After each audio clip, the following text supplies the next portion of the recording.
Welcome. Glad to be here. We're jumping straight into, well, a pretty bizarre reality today. High-stress professional Pete Sabarsky.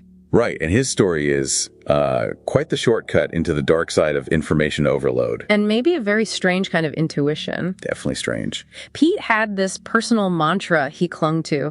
There are things people never remember and things people never forget. It's all a matter of what I make of it. That's what keeps me grounded.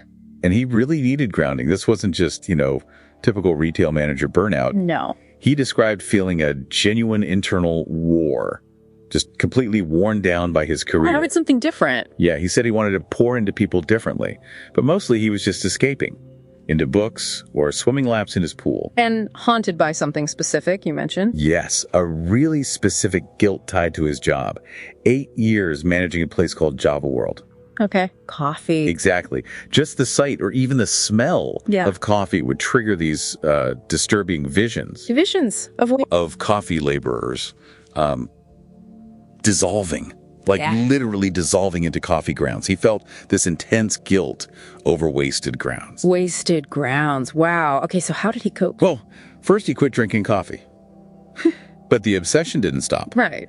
So about 2 years ago, he did something, really out there. Which was? He decided to heat his swimming pool, it's 5 feet deep, using 18,000 bags of coffee grounds. 18,000 bags of lukewarm used ground. Lukewarm, partially mixed grounds, yeah. Yeah. It was the bizarre ritual driven by that guilt. And this pool, this coffee pool, became the key. Precisely.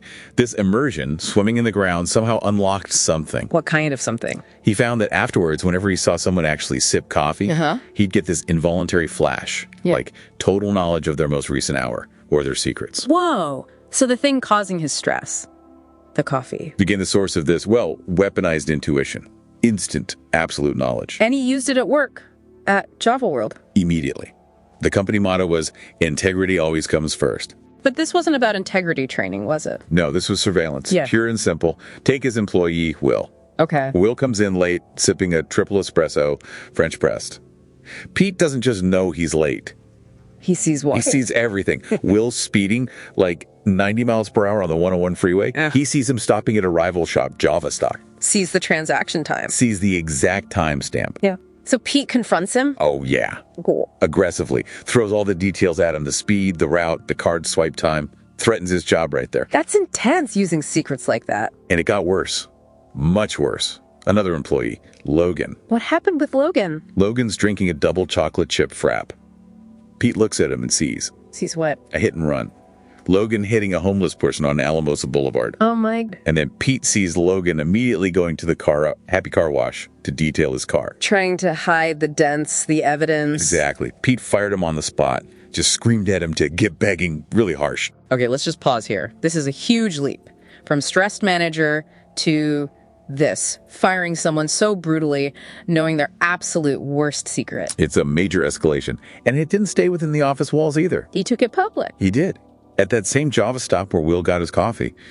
But here we see this strange duality. How so? He sees this woman, she's clearly distressed, drinking free black coffee. Now Pete gets a flash. Yeah.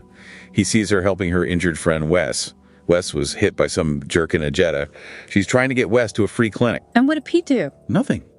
He saw it all, the whole situation, her kindness. Yeah. And he just stayed silent, chose not to intervene. Okay, so he can control it, or at least his reaction. Sometimes. But then same place, different person. He sees this guy in a blue suit drinking a caramel mocha. And the flash comes. Yep. He sees blue suit firing his hardest worker, Chris. And the reason, just because Chris was too good and basically made the boss look bad. Patty. So what did Pete do this time? This time, he didn't hold back. He walks right up to the guy, calls him pretty boy. Uh-oh. Grabs the guy's caramel mocha, splashes it right in his face. Wow. And yells at him, demands he be a better boss. That's assault. Yeah. Publicly. It's a total departure from his supposedly mild-mannered self. Completely. And he justified it. Told himself these kinds of actions were, quote, for the good of the greater Los Angeles area. Vigilante justice. Fueled by coffee grounds in his pool. Which brings us back to the mantra, doesn't it? He's seeking grounding. But finds it through this bizarre, aggressive surveillance. Yeah, fueled by the very coffee grounds he felt so guilty about wasting in the first place. The source of his stress created the power.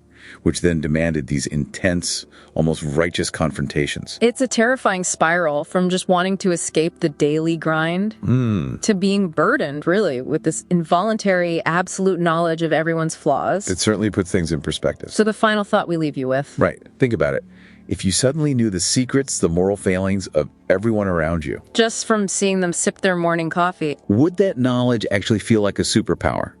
Or would it just be another kind of unbearable, inescapable information overload?